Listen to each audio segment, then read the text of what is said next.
Capítulo 12, como são formadas diferentes substâncias. Então vamos falar da diversidade das substâncias. Nós temos substâncias formadas por átomos, moléculas ou aglomerados de íons, tá? Então a gente observa aqui a foto da pessoa usando joias de prata. Então a prata seria a formação por átomos, tá? O cloreto de sódio, NaCl, como a gente pode ver na foto ao lado aí, já seria um aglomerado de íons, porque quando a gente quebra essa substância, a gente tem Na e Cl-. Aqui, o HCl, né, o açúcar da sacarose, são substâncias moleculares formadas por moléculas, tá? Vamos falar de formação de substâncias, né? Nas reações químicas, para formar uma nova substância, vai ocorrer uma ruptura das ligações nos reagentes e a formação da ligação constituinte dos produtos, tá? Então, isso ocorre com uma certa quantidade de energia que a gente chama de energia de ativação. Olha essa atividade do livro de vocês. Diz o seguinte: observe a reação, né? Aí ele pergunta, nessa equação, que substâncias são reagentes e que substâncias são produtos? Nossa primeira pergunta. Antes da seta aqui, ó, resolvendo aí com vocês. Antes da seta, a gente tem os reagentes. Depois da seta, os produtos. Então, já resolvemos essa primeira pergunta. O que significa a marcação AQ, usada em algumas substâncias? Ó, AQ, tá vendo? Aí, ó, AQ é um meio aquoso, significa que está misturado em água. Aponte uma substância constituída por um aglomerado de íons. Pode ser o NaOH ou o NaCl, porque se transforma em Na+, e OH-, Na+, e Cl-. Então, nós temos íons cátions e ânions aí, por isso aglomerados de íons. Fatores que influenciam a velocidade das reações, né? Nós temos reações que ocorrem lentamente, outras como a explosão de uma dinamite que acontece em questão de segundos. Então, que fatores são esses que influenciam na velocidade da reação? Nós vamos ver a partir de agora. Então, ó, nós temos a temperatura, quantidade de reagente, superfície de contato, presença ou ausência, né, de luz e ação de catalisadores. Então, esses são os processos e a gente vai descrevê-los agora na página seguinte, ó. Antes disso, vamos falar da teoria das colisões, tá? Quando o reagente, as substâncias reagentes entram em contato entre si, elas se quebram. No momento dessa ruptura, dessa quebra, a gente chama isso de choques efetivos, tá? Ou colisões. Até está escrito aqui embaixo, ó, choques efetivos. Então, toda reação química, ela sempre tem que ter uma afinidade química para poder acontecer. Por exemplo, eu posso misturar açúcar com água. Então, não acontece reação química ali, só tem uma mistura do açúcar com água. Porém, para que a reação aconteça, é preciso ter uma afinidade química entre as substâncias para que aí sim a gente tenha a formação de uma reação química que a gente já viu no capítulo anterior, que depende da mudança de cor, liberação de gás, né, formação de precipitado.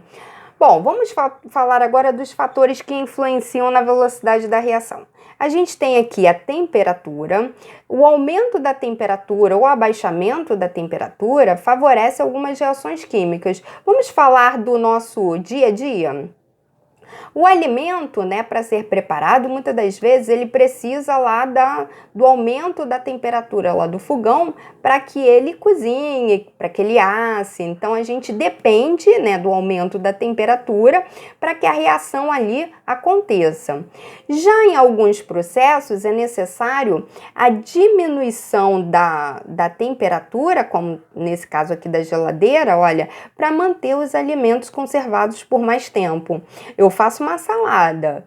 Se eu quiser comer essa salada no dia seguinte, eu tenho que levá-la para a geladeira, porque o abaixamento da temperatura vai conservar a salada por mais tempo. A quantidade de reagentes, ela influencia também na reação. Se eu aumentar a quantidade do reagente, eu vou aumentar a velocidade da reação, tá? Se eu diminuir a quantidade do reagente, eu vou diminuir, desacelerar a reação química. Superfície de contato. Aqui nessa foto, né, a pessoa está colocando o pó sendo dissolvido em água de um antiácido estomacal. Eu posso ter um comprimido, né, efervescente, ou eu posso transformar esse comprimido em pó. A gente sabe que o comprimido antiácido, quando ele entra em contato com a água, ocorre uma efervescência com liberação de gás, tá? Claro que se eu colocar um comprimido num copo e num outro copo colocar o pó desse comprimido, eu vou observar que o pó ele vai reagir muito mais rápido do que o comprimido, porque o comprimido vai ficar ali se dissolvendo, né? Então, o pó vai reagir muito mais rápido com a água do que o comprimido.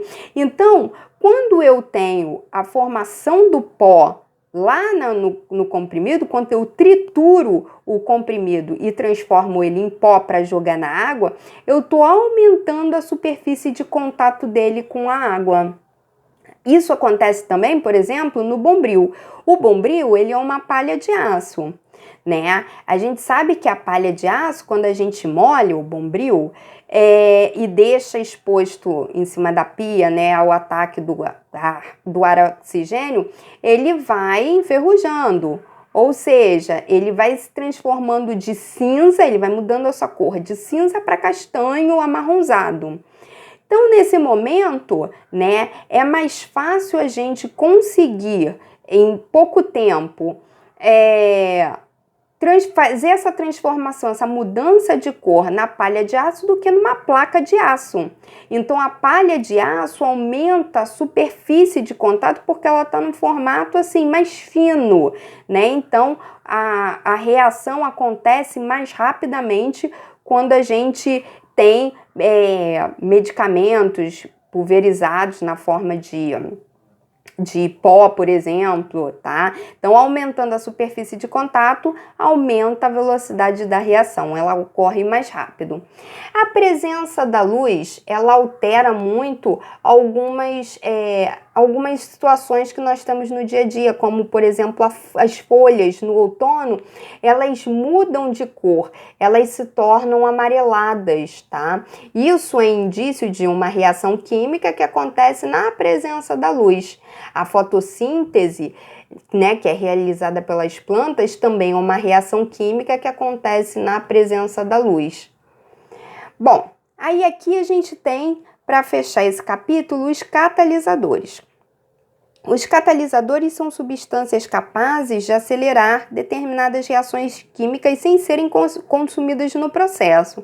Aí ele dá o exemplo aqui da água oxigenada. A água oxigenada, ela se decompõe com o tempo, mas quando você coloca água oxigenada no sangue, né, para tratar de uma ferida, essa decomposição ela ocorre com maior velocidade e formação de bolhas.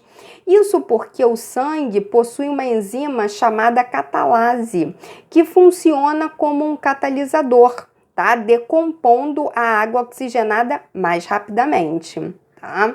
Então, a função de um catalisador na reação é diminuir a energia de ativação, ou seja, é tornar a reação mais rápida. A adição do catalisador não vai ser consumido no processo da reação, só vai fazer com que a reação aconteça mais rapidamente.